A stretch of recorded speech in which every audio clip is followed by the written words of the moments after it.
won't you say his name?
All right, that is most of, but not all of, Hell You Tom Bout.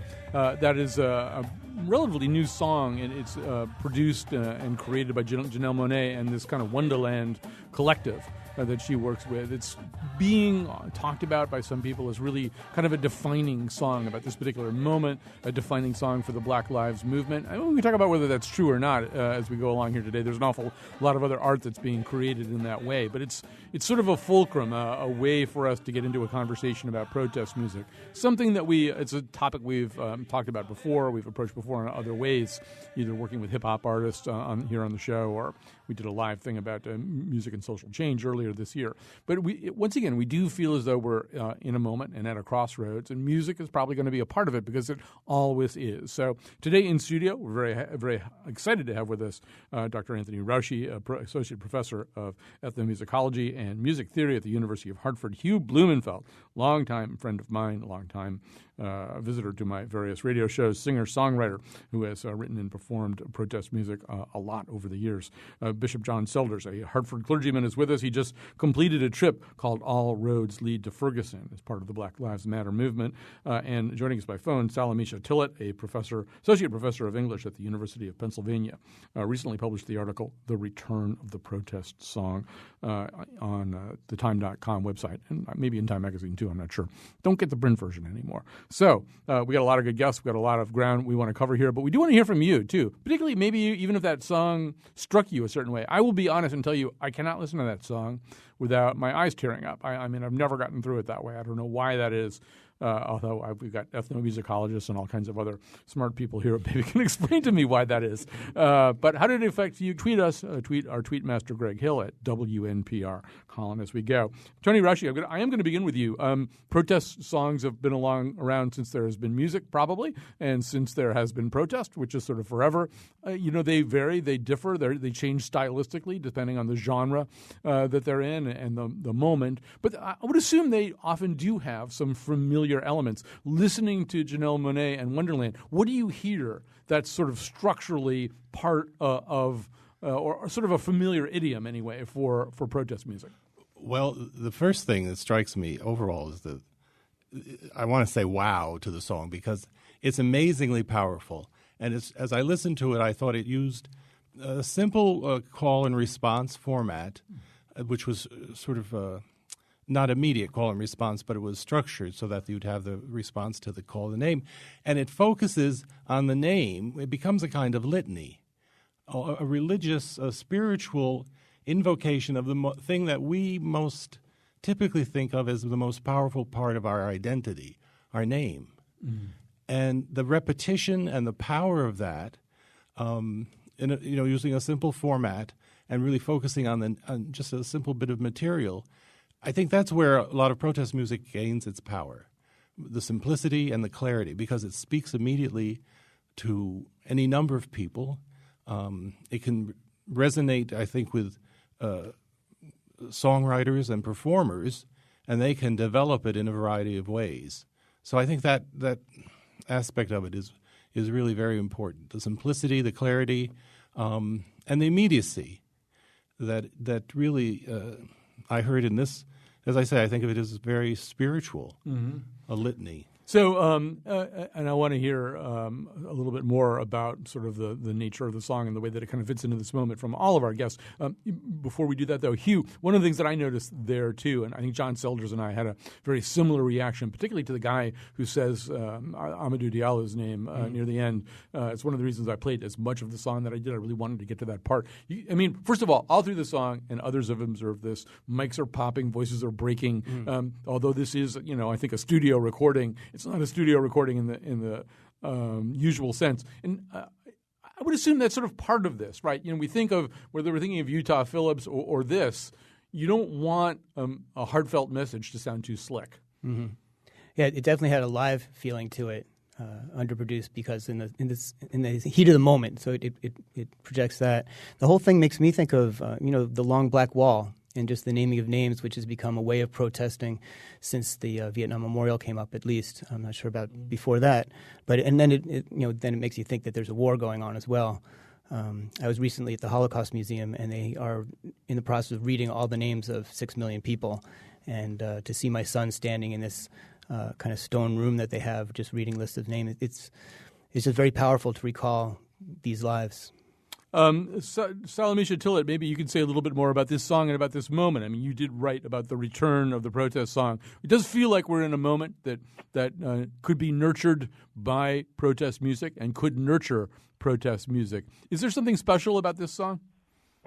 Yeah, I actually think it, in addition to all of the kind of formal qualities that the other guests have been speaking about, it really, I think, expresses some of the political debates that are actually happening within the Black Lives Matter movement and trying to reconcile them. So the Say Her Name line or hashtag or movement is in some ways a response to the ways in which Black women and girls who've been killed by police officers have been left out of a kind of mainstream conversation, or at least a mainstream understanding of what's going on right now. And so I think this song brilliantly actually brings together a litany of names, but deliberately includes and is inspired by the Say Her Name movement. So I think on a philosophical or at least a kind of political, ideological level, this song really expresses some of the contestation that's happening internally, but also a way of reimagining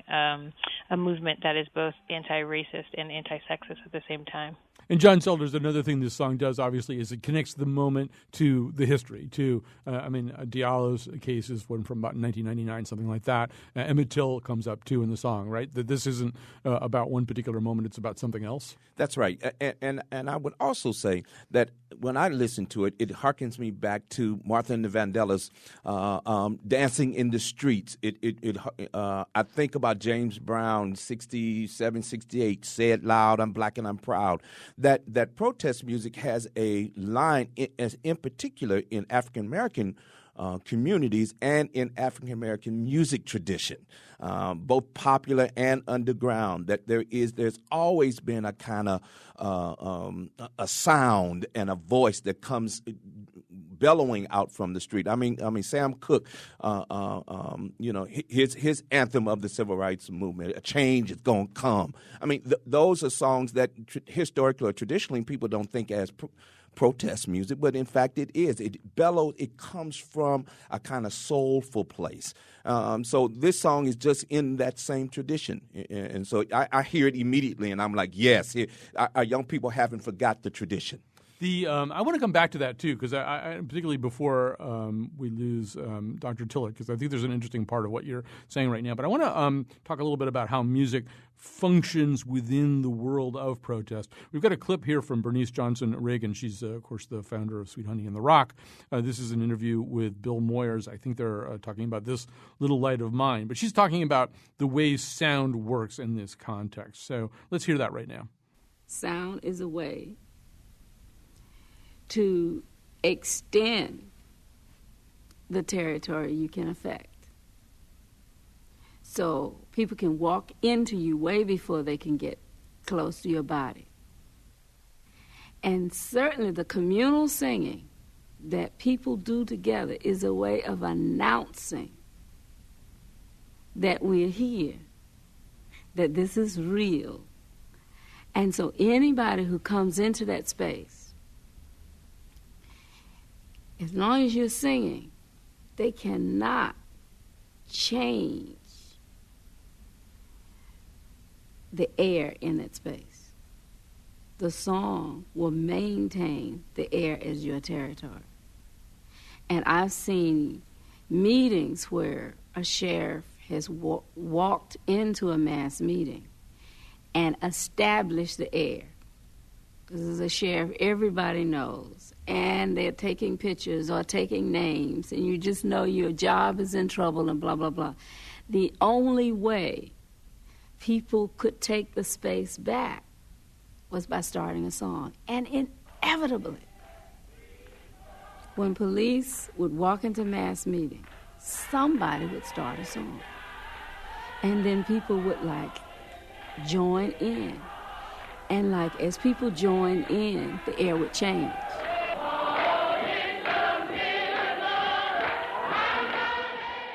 So, John Selders, I want to come back to you on this, too. So protest is scary to do sometimes in the ways that she's talking about. Sometimes it gets scarier, too. Sometimes you experience physical pain. One of the ways I think music has worked sometimes is to help people kind of even get their minds in a different place, away from the fear. Yeah, absolutely. I can say this most expressly when we were in St. Louis and Ferguson just a few weeks ago, Clergy Action.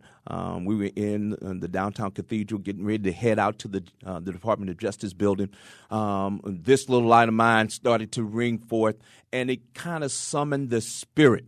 And I'm not just talking in a religious sense, although we were in a church and we were religious people. We were also getting ourselves prepared for the task of protesting. And I think what Bernice Reagan is speaking about is that summoning of a presence that's both communal and collective, but also kind of out of body and transcendent. So that, whatever is going to happen, we are doing it together. We're singing together. We are a body together. And one of the unique ways that happens when we're in collective is music does that. It unifies us in a way that quickly, in a way that many other things in forms of gathering doesn't.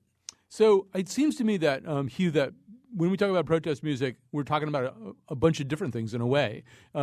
Sometimes it's functioning the way that John's talking about right now, as a rallying cry for a bunch of people who are already kind of on the same page. But sometimes it's an attempt, and some of your songs I think fall into this category, maybe even to introduce people to a set of ideas or a set of sentiments that people haven't necessarily mobilized about, right? Sometimes it's about trying to start a movement. Yeah, start a movement, change people's minds, but usually changing their hearts either at the same time or a little bit before as the way to open into it, I think. I do some music. I teach about music as an alternative medicine also, and just the way music goes in through the ear, and the first thing that it hits is the hippocampus, which is the center of memory, and then it goes immediately into the limbic system, which is the emotional system. And so it's part of music's effect is so very direct into that part of us that and that mobilizes the body in the autonomic nervous system, the things that we can't control, our breath, our heart rate, our pressure, and so music is able to get in there and be very physical very quickly. We should say that Hugh has followed this career pattern it's so familiar to most people now. It's almost kind of a cliche. He was a singer-songwriter and folk singer for decades, and then he became a doctor, which, pretty much all of them have done that now. Anyway. But I'm interested in how you hit the body first, and then you can work on the mind, I think. Right. Well, and it's interesting the way she talks about that, too. It's like you get to my music before you get to my body, too, that in a way you're encountering me before you can get to the physical. You're nodding about that. That's sort of part of this, too, right? Yes. Well, because when the music is happening, there is the unity, and there also for each individual, it's a kind of affirmation that he or she is really part of something that is very meaningful and probably speaks to things that aren't necessarily stated in the song. I mean, when we talk about emotional response and the sort of the impact that music has on folks, it's really impossible to say what is touching people. Mm-hmm. I mean, the words may be one thing, but on another level, people respond in unique ways, and that's the great power of it. And it's true. When you put words and you extend them in the air. That's even other cultures talk about this as a heightened speech. You give them great power, and the power is not always understood. It's known and it's respected in other cultures, but they still want to make contact with it. Mm-hmm. I want to put Peter on the air, and I'm hoping that I can get Professor Salamisha Tillett to react to what he's talking about here. Hi, Peter. You're on the air. Hi, Colin. Thanks for having me on. Sure. I'd like to talk about an older protest album, Marvin Gaye, What's Going On. The whole album seems cohesive, and it's more, starting a movement. Or it was during the movement, but he was like explaining it to everyone, what's going on. It's an interesting point. And so Salamisha Tillett, one of the things that I started thinking about as we were doing this show today is that you can sort of divide protest singers or political singers into kind of two groups. And one of them is the group of people who are already well-established stars with commercial careers. So that's Marvin Gaye. To a certain degree, it's Janelle Monáe, too, right? She's making a very different kind of music for most of her career. And you've got, I've been driving around listening to D'Angelo's Black American Messiah CD all summer. So there's a guy who's, he's like the Black Brian Wilson. He's not necessarily a super political singer, but this is a very political album. Kendrick Lamar's To Pimp a Butterfly, a super political album. Even somebody like Bruce Springsteen, with a very long connection to political music and folk music, still established himself with all these great New Jersey songs about motorcycles and stuff like that, and then did American Skin, 41 Shots, about the Diallo case, which blew people's minds. So is that different from being Utah Phillips or even Talib Kweli, who's just, pretty much committed himself to a hip hop career that's super political, and rarely not. Is it different from being somebody who makes their mark that way and gets defined that way, as opposed to being a commercial artist who kind of comes down from Olympus and starts dealing with some of this stuff? Yeah, I mean, I guess there's like three categories. So Bernice, the clip that we listened to earlier in terms of the freedom songs, that's like one category of like artists that are in lockstep with the organizers and are using songs to recruit people to the movement. And then you have artists like you're saying, like Talib Kweli, who for the most part have very politicized careers, and then an artist like Marvin Gaye, who gets politicized by the movement itself, right? Mm-hmm. So that we could think of someone, I think of Janelle Monáe as always doing kind of political music, but that she wasn't always doing protest music. And so what makes a protest song different than a political song, or what makes a song engaging in a political movement that's on the ground, that's in the streets? Now, how does that change an artist's consciousness? And I think with the Marvin Gaye example, it's so stunning because he really had to convince Berry Gordy that this album needed to be made, right? Motown had a more subtle civil rights politics in terms of crossover appeal and doing Ed Sullivan, and that was their politics. It was a kind of respectability politics, for lack of a better phrase. And then you have Marvin Gaye being radicalized by a generation of activists and other artists, and then him feeling he has to make this album, and then it becomes, a kind of musical soundscape for that a new generation of people coming up, and in some ways being really disillusioned with all that's going on.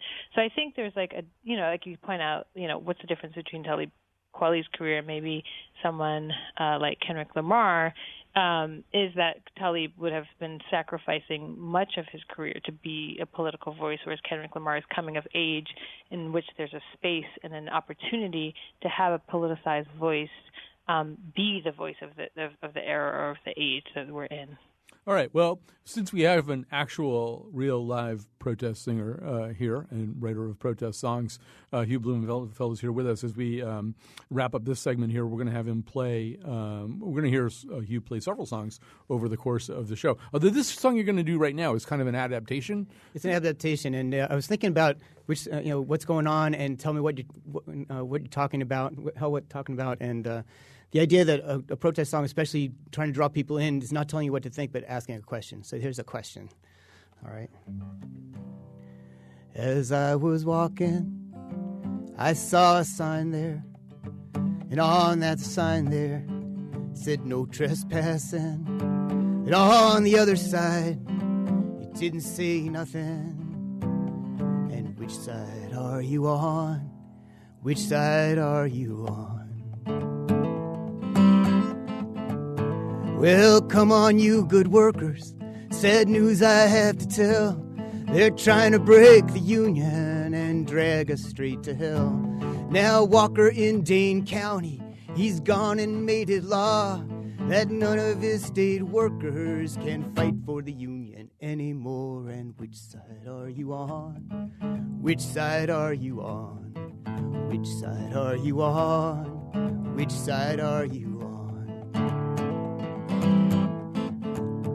Well, the court said, corporation, your money is your voice. So they bought the last election and they called it the People's Choice. Now the fat cat takes 9 slices and leaves just one piece of pie.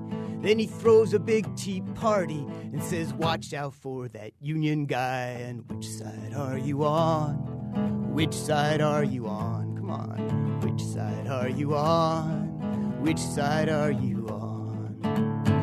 Well, the banks jacked up home prices by signing bogus loans. Now one hand takes our handouts while the other takes our homes.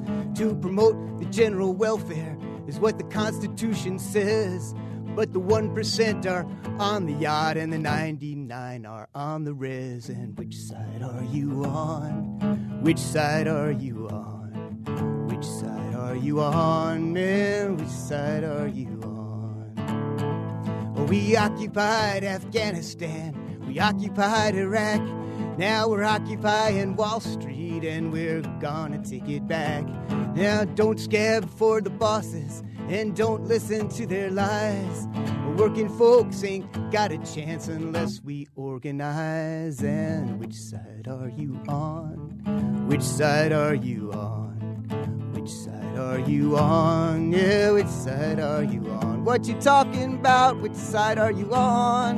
Which side are you on?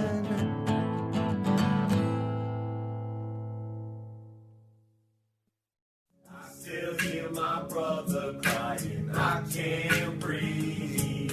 So now I'm in the struggle singing, I can't leave. We calling out the violence of these racist police.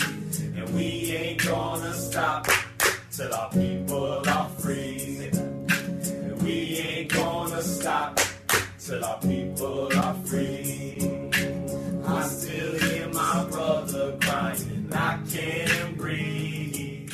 So now It's the Peace Poets doing I Can't Breathe. So one thing I wanted to get into a little bit here is we're talking about protest music today. We've got just an all-star lineup to talk about protest music, kind of at a moment when there is a need for it and a way of supplying that need. Dr. Anthony Raushi is with us, Associate Professor of Ethnomusicology and Music Theory at the University of Hartford. Hugh Blumenfeld, you just heard him singing as we went and finished up the last segment. The singer, songwriter, doctor, the usual, who has written and performed protest music. Bishop John Selders, a Hartford clergyman who just completed a trip called All Roads Lead to Ferguson as part of the Black Lives Matter movement. Joining us by telephone is Dr. Salamisha Tillett, Associate Professor of English at the University of Pennsylvania. Recently published an article on the return of the protest song. So, John, I want to come over to you for a second because that's actually you took that song on the road recently, right? Yeah. We did.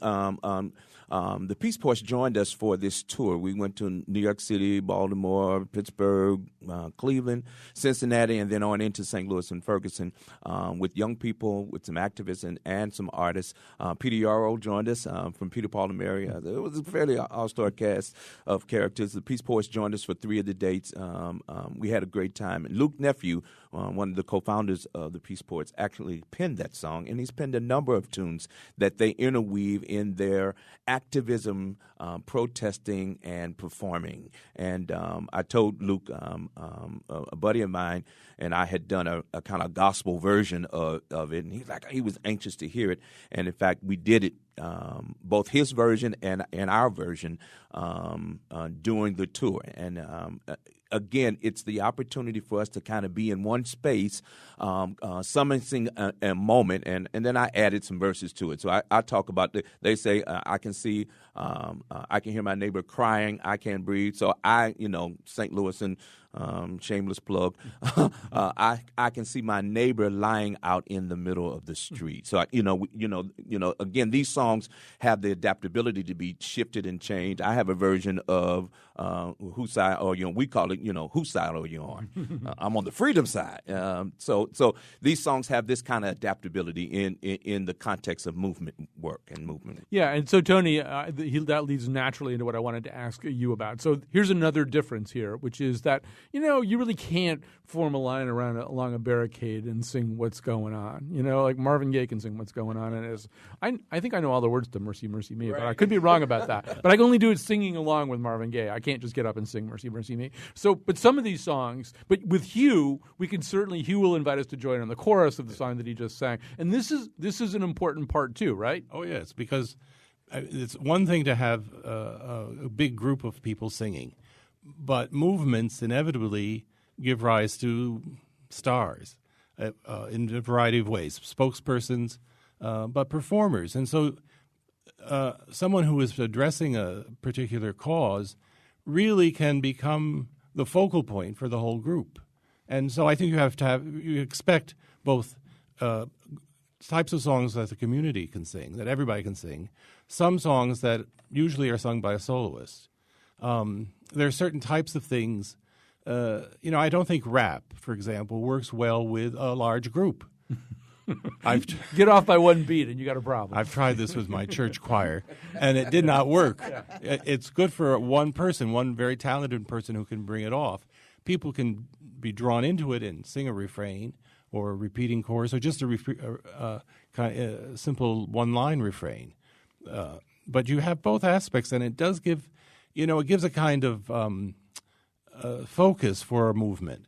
Because if you're not able to sing, let's say, or participate, you can hear that song, and then that has great meaning, and that person becomes the icon. The song, the ideas of the song become part of the movement and become representative of what it's all about. Actually, I should say that the last time we tackled this topic, we were in front of a live audience, and we did end with one of Hugh's fellow former Connecticut State Troubadours, Laura Herskovich, doing This Little Light of Mine with Self-Suffice, the hip-hop artist, rapping over it and the audience singing along. So we got rap into it, but you're right. It's better if the rap comes from one person and the audience is all doing something else. Salamisha, one thing that you sort of alluded to in the past is, earlier in the show, is also the kind of choices that artists have to make about whether to become political. And I think you begin your article in Time magazine talking about a moment when Bob Dylan, so connected to protest movements that he had already written a song about Emmett Till, for example, suddenly announced he just didn't want any part of this anymore. And meanwhile, we have the reverse kind of happening here. I mean, I didn't think of D'Angelo as a particularly political artist. I really enjoyed the first two CDs, but I mean, American Messiah is obviously functioning on a very different level. And I don't know, I'm sure you've thought a lot about, like, how do they decide what their responsibility is in a given moment?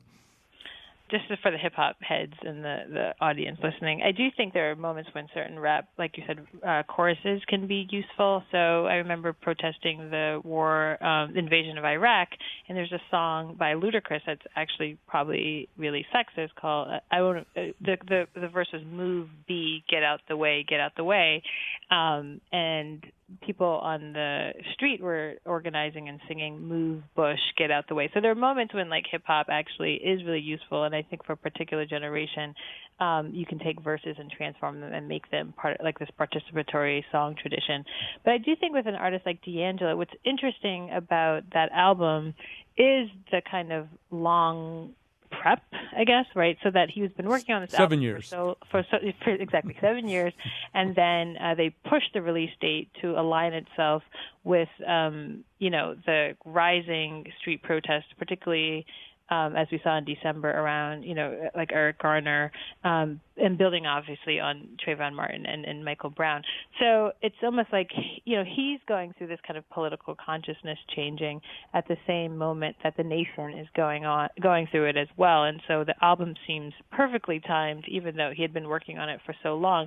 I do think D'Angelo's repertoire is interesting because he hasn't not been, and this is the question, like, what's a protest song versus a political artist? Like, I think of him as someone who was part of, like, the neo-soul hip-hop movement where you have people like Talib Kweli or The Roots or Erykah Badu really doing quite experimental musical songs. They're engaged in an experimental musical tradition as well as what we think of kind of as like a post-Black nationalist message. And so D'Angelo was very much part of that. And yet I think we may read his music as primarily R&B or neo-soul without a particular political message. But I always thought of him as a political artist. It's just that this is so explicit because there's actually a movement building that corresponds. And I think the fact that there's so many messiahs also speaks to the fact that this movement, as we see it, is really conscious about not having a single leader or single model, but building on what they think of as like an Ella Baker philosophical tradition of leaderful and not a single leader or leaderless. So that's the rhetoric of the young organizers that we're a leaderful movement. And I think his idea of multiple messiahs, I think, is pretty brilliantly timed and maybe what he was also thinking as well. By the way, it's just an awesome album, on every possible level. I mean, he really is the Black Brian Wilson in a certain way. Salamisha, I also just wanted to say that, one thing we haven't said is there's a certain level of self-conscious intent in all this, and a lot of it actually tracks back to a message posted by Questlove. Maybe you could talk a little bit about this, Questlove, drummer for The Roots. Kind of a call to arms, right?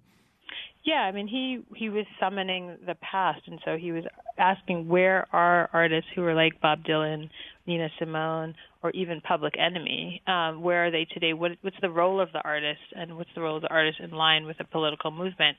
And I think Questlove and the Roots are part of this D'Angelo tradition in which you have artists always engaging in a kind of political message, but maybe there wasn't the kind of organizing behind the scenes or on the streets that aligned itself with the message. Hip-hop is a really interesting cultural, political movement, and yet we didn't necessarily, our generation didn't have a formidable movement quite the same as what we're seeing right now. So I think Questlove is demanding artists who are political and who are pop to be part of the moment that they're in and really use their music and their art to respond to the crises of inequality.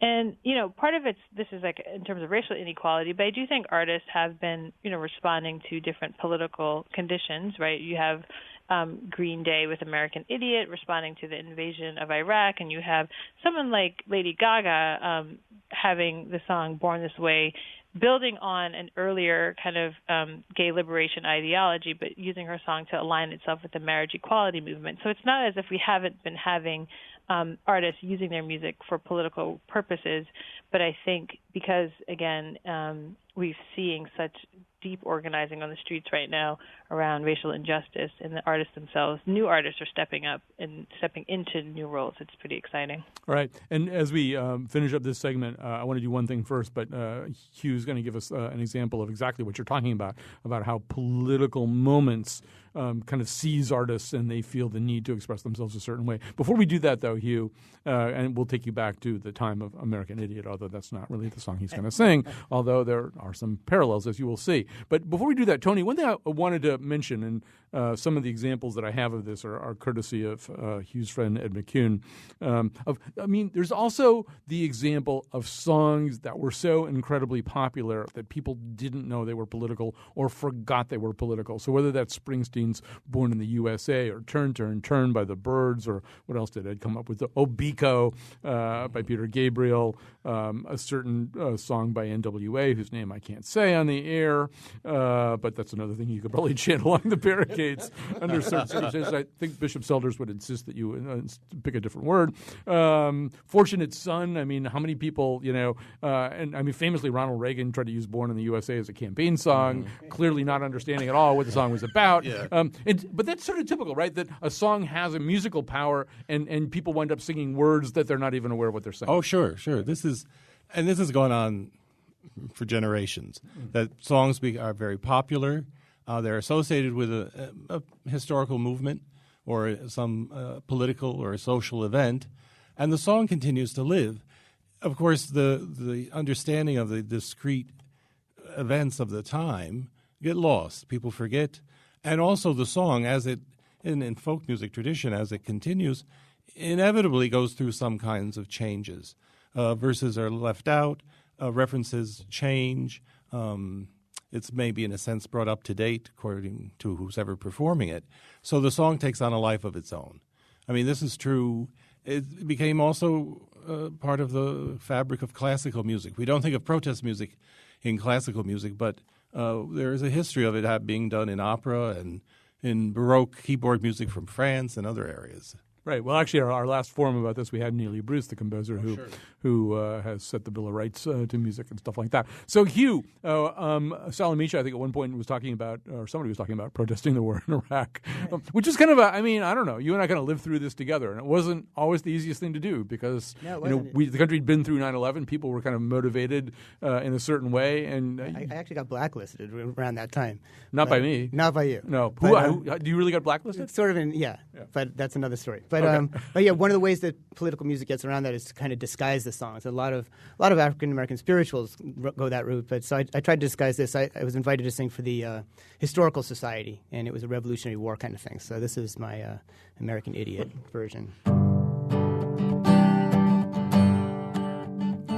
Historians say he wasn't the brightest bulb. All he had by birth, including the highest office in the greatest land on earth. Despite the finest education, he could barely speak a word. Some folks called him Mad King George, some called him George III. Well, he fought him against the Muslims, and he fought against the terror.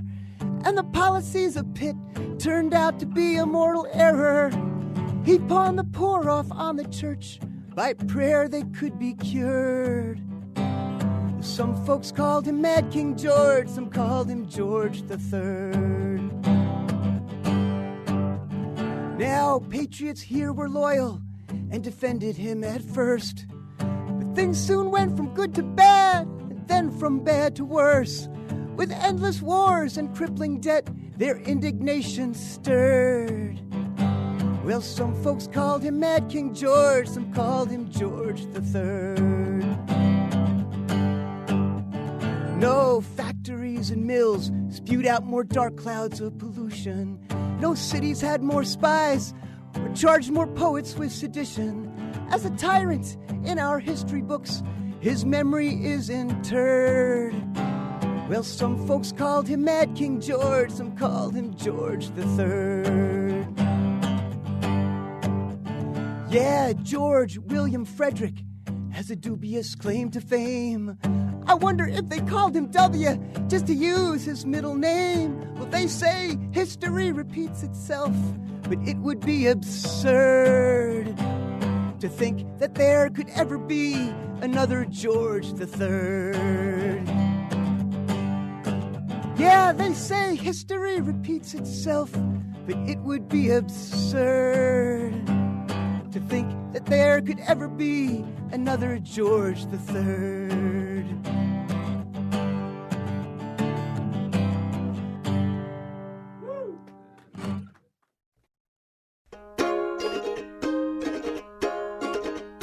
Well, this sink is our sink.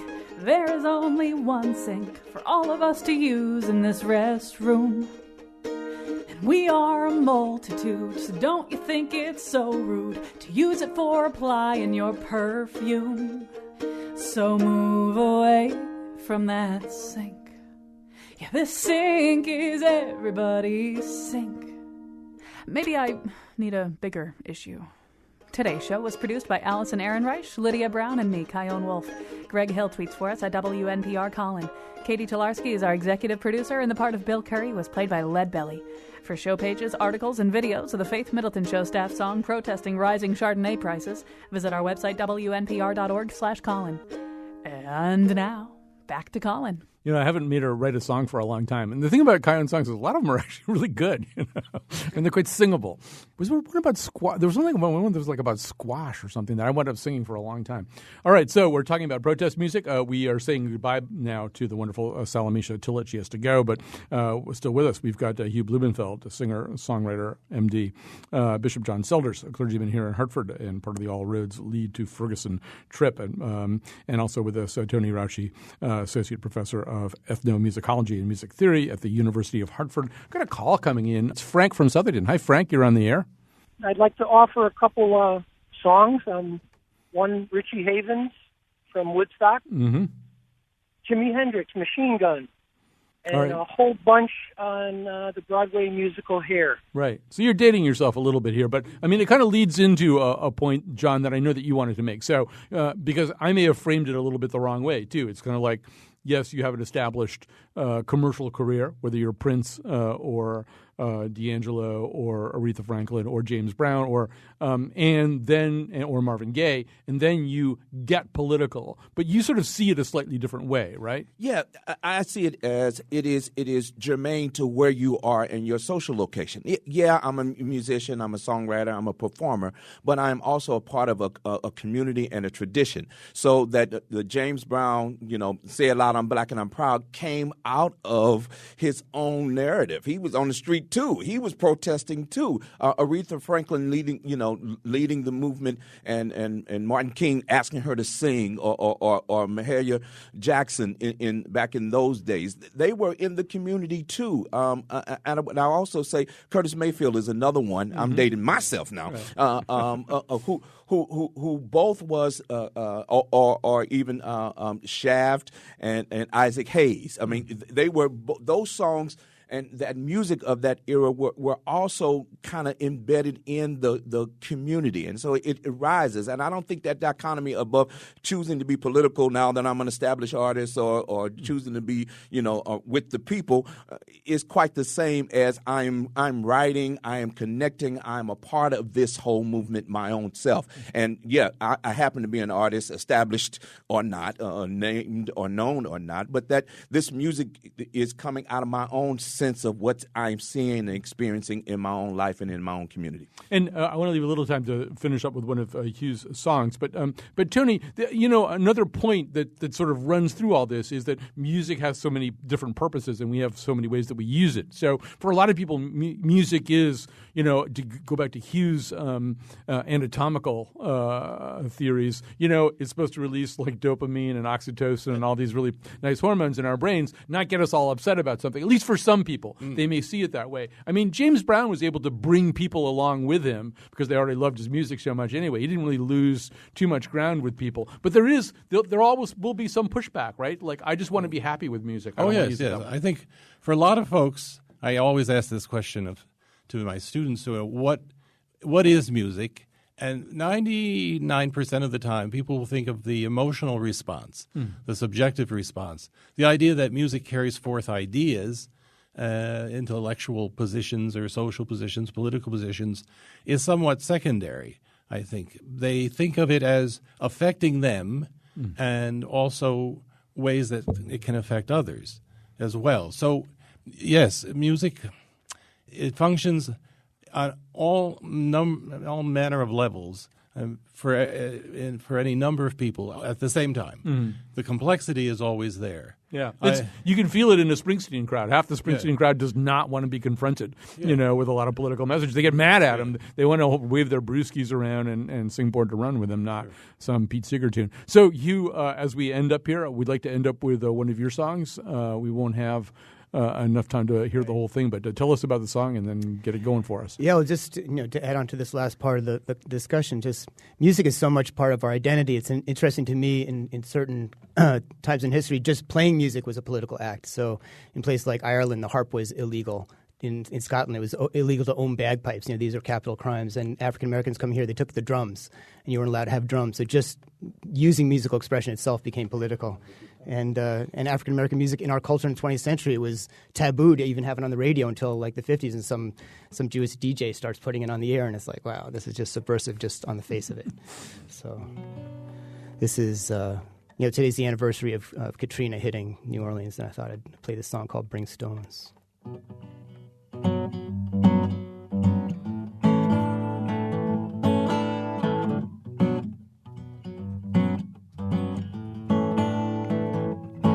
Bring stones,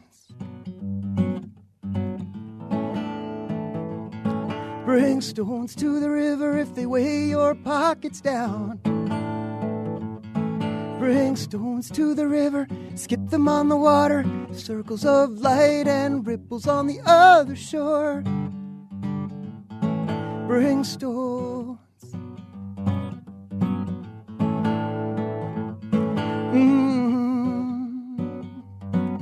Oh, bring stones.